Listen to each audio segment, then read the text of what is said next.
Hello and welcome to the video. In this video I'd like to share my top RC kit choices. Now this is something that I get asked about a lot. What would you recommend for this? What's your favourite that?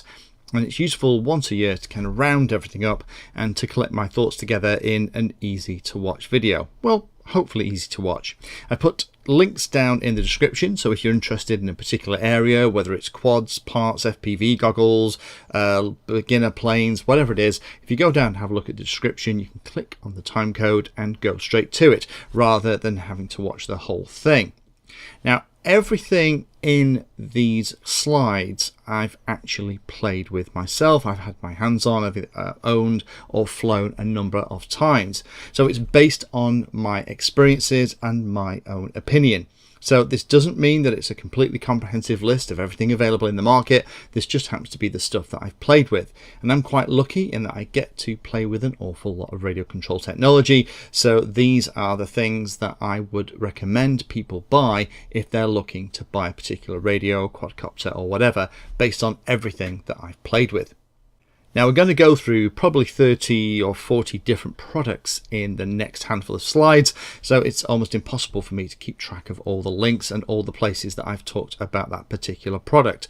But every single one of my videos is all indexed, and I've carefully made sure that they have all of the searchable terms on the YouTube videos. So if you're interested in something that I'm talking about in one of the slides, and you want to find all of my videos on that topic, because typically there's not just one video, there's usually a handful, then if you search for the name of the product and add Painless 360 into your search term, so i.e. Google something like Holybro Coppice Painless 360, then all of my videos will come up.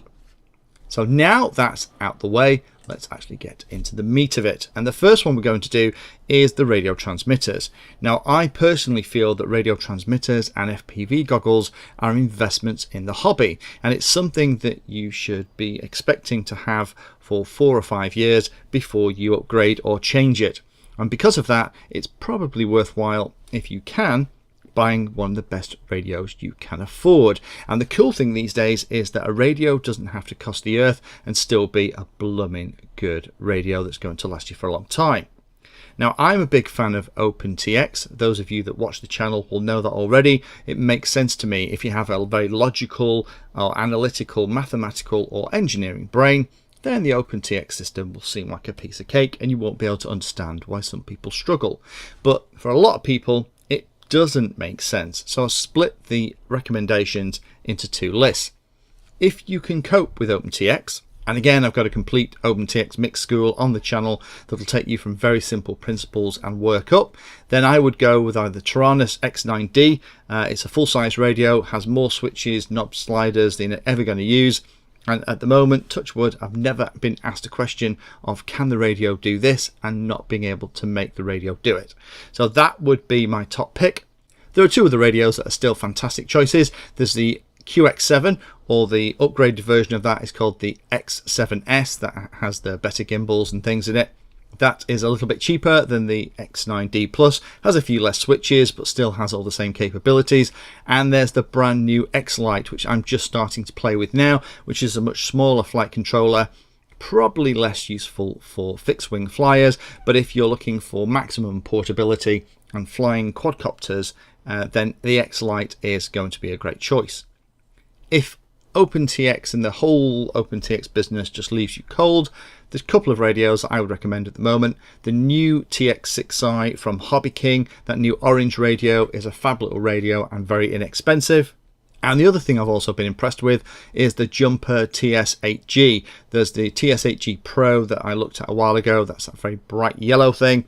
It's a little bit smaller than a traditional radio, but it has a JR bay at the back and pretty good gimbals, and actually is a really great radio. But the TASG will actually talk to lots of different receivers, so if you want to fly your little indoor thing that you have with a radio, the TS8G is probably the one that you'll be able to do it with without having to buy lots of extra kit.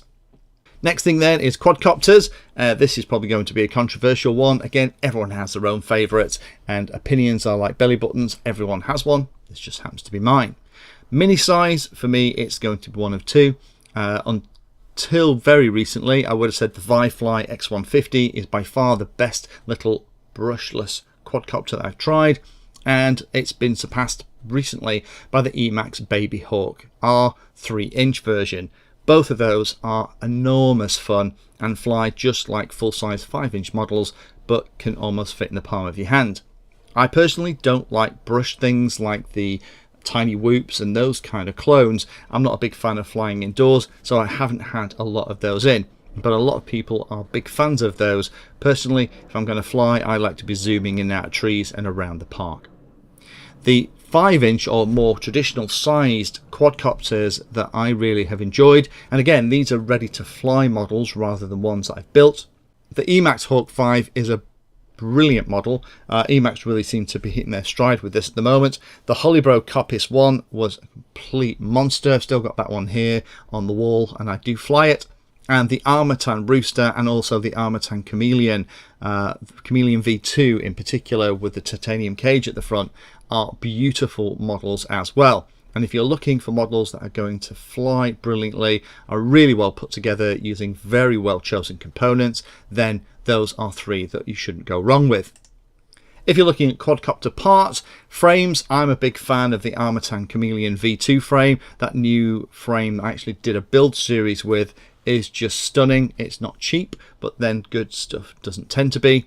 And also a big fan of the Flynoceros Ether frame. That's the one that allows you to have different length arms, different cages for the camera and all those kind of bits and pieces.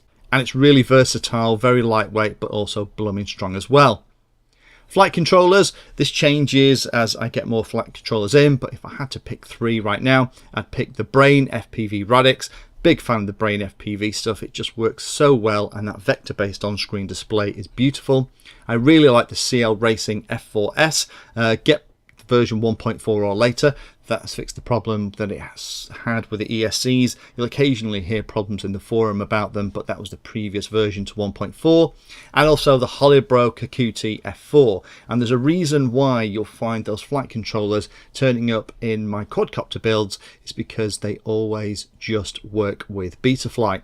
Now, obviously, in addition to that, you've got things like the Eagle Tree Vector, you've got things like the Pixhawk, you've got things like the Pixhawk 2.1.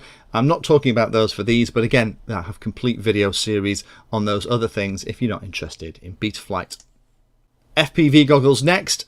The box type, this is really easy these days. Get the Quantum Cyclops Diversity. If you have problems with your sight and need glasses, if you have an astigmatism, so binocular goggles don't work for you, then the Quantum Cyclops Diversity is really cheap, has diversity support, has an onboard DVR, and pretty much everyone that I know can use them. There's a number of new goggles kicking around at the moment. I did a recent review of the EA Sheen EV200Ds. They were pretty good for the money, and I'm also a fan of the Elmway Commander V1s with the V2 coming out. As I'm recording this, I haven't had my hands on the V2 yet, but I have high hopes. What I personally use all the time though, even though I've had a couple of dozen goggles through my hands, I always use the Fat Shark stuff. I'm a big fan of the Fat Shark HDOs. I'm a big user of on-screen displays, so I don't want massive field of view where I can't read the edges because it's fuzzy. I need everything to be pin sharp, and the Fat Shark HDOs for me work brilliantly well, and I've just got used to them now. So going back to the other ones that I tend to use, the HD3s and the Dominator V3s, the image does look a lot less contrasty and a lot more washed out than in those OLED HDOs. Other FPV pieces to think about, the cameras that I really love. If I've got the cash, I'll get a Runcam Eagle 2 Pro. You can get the Eagle 2 Pro to do everything. It'll support 16:9, 4:3. It's completely customizable through the little menu. Big fan of the Runcam Swift 2 as well, a little bit less expensive, so I tend to put that on stuff that's going to get smashed up potentially, and also a fan of things like the Foxeer Predator. In terms of the video transmitters, and again, I tend to use these video transmitters because they work really, really well. And you'll notice in the builds that I do, when I do the FPV footage, it is perfectly clear, don't have any snow, don't have any interference, and there's a very good choice for that. So I like things like Holybro Kakuti, the Quantum Elites are really good, they're pretty bulletproof. The Immersion RC Tramp HVs are nice. TBS Unified Pros, and also the latest AKK units that I've been looking at as well, that have the licensed smart audio support, all seem to be really solid performers. Next thing to look at then are fixed wings. Let's start with flying wings. I've broken this into a couple of pieces. I'm a massive flying wing fan. I have loads and loads of them here. If you're looking for a mini size one that's going to be great in a park environment, the Bonsai V2 is a beautiful little flying wing and flies fantastically well, very efficient, and probably my favorite plane on both of this list and the next one, the Zedo HD Dart. It's a funny looking thing, but blimey, it is fun. Snaps together with magnets. You'll get about 25 minutes on an 853S battery. Stick a little FPV camera in the nose with a video transmitter and it will fly just about anywhere. Really efficient, very quiet, and just unbelievable bags of fun, particularly with a little onboard stabilizer that means that you can relax a little bit and just enjoy the scenery. Larger sizes, over 600mm. The Texumo is still a fantastic wing. It isn't very expensive, and I've done pretty much everything with Texumos. I've had 4 or 5 here, and I've done everything to add iNav to it, put stabilizers in them, added FPV equipment, kept them completely stock so I can just flip and roll them and fly it like I stole it. And the great thing about the Texumo is if you break it, then it's really cheap to get another Texumo and put your electronics on. Also a big fan of the Zedo HD Orbit wing. That was one that came with a stabilizer and we put iNav in it a while ago. A beautiful wing, very stable, simple to put together, and a beautiful flyer. And the last one is the Hobby King Sidewinder. That is a complete screamer of a wing. It's probably one that I fly when I'm not after a relaxed flight, but again, it's a beautiful FPV wing that works very well. If you're looking at premium builds, particularly around FPV, then there's 2 options that I've played with. The TBS Caipirinha 2 wing, bloody big wing that weighs a lot where you've got the battery and everything in it. So the best part of 1.5 kilograms flying weight.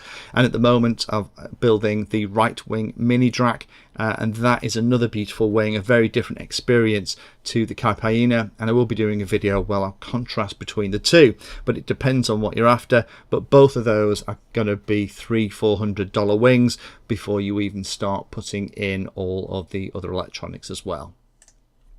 Moving on, traditional planes, let me talk about them in terms of ones that are beginner friendly and ones that aren't. The ones that are beginner friendly are the kind of things that just want to fly, and you'll have trouble landing them because every time you bring them in they just float. Floaty is a good description of all of these, and even though I've put them in a beginner friendly list, these are fab planes for pretty much everybody. So the Bixler 2 and Bixler 3, the Tundra, which is still a fantastic plane, the Bushmule, and the new Slowpoke that I looked at a month or 2 ago. Slowpoke really surprised me, a beautiful plane. So all of those, if you are looking for your first or second plane, and make really good choices. Other planes that put a big stupid grin on my face, the EZO 1500, that is that balsa plane that it's more like a glider than anything else, and it just flies so beautifully and soars, and you can actually thermal it a little bit as well. There's also the Night Walrus. The standard Walrus is amazing. The Night Walrus is even better. It's got LEDs inside so you can fly at dusk and it looks absolutely brilliant. I love the Durafly BF109E. I'm hoping to get one of the Spitfires in the next month or 2. Durafly seem to be making some really nice scale models at the moment, so I'm hoping that Hobby King continue with that. But that BF109E is just a beautiful plane. It almost looks like a scale model. And the last one on the list is the EF Extra. The EF Extra is that little screamer of a plane that flies stupid speeds and it's just amazing fun. Because of its size, you have to keep it reasonably close in, which makes that high speed seem even more impressive. So for me, if you want a little plane that's going to fly at stupid amount of speeds, EF Extra is the one for me. So hopefully that's useful for those of you that have been thinking about what would Painless recommend. That is my current list. If I made this video another 6 months, it's probably going to change slightly, but I would always recommend keeping an eye on the reviews playlist and also on the FPV camera and the FPV playlist as well, because that is where the videos will be going into. And again, if you want to find any video on any of the topics that I've talked about, the best thing to do is just Google the name of the product that you're interested in along with Painless 360, and you'll find all of my videos on that particular thing. If you found that video useful or like the content, then please hit the like and subscribe button down below. If you want to go the extra step, you can become a Patreon of the Painless 360 channel and help provide support for what I do here. All the videos created here are put into playlists, so if you're interested in a particular topic, have a look at the playlist, and they all are organised in there to make them easier to use. If you're not sure if there's a video for your particular problem or topic you want to know more about, then add Painless 360 to the Google search term that you're interested in, and that should find the video, article or content about the particular thing that you're interested in having a look at.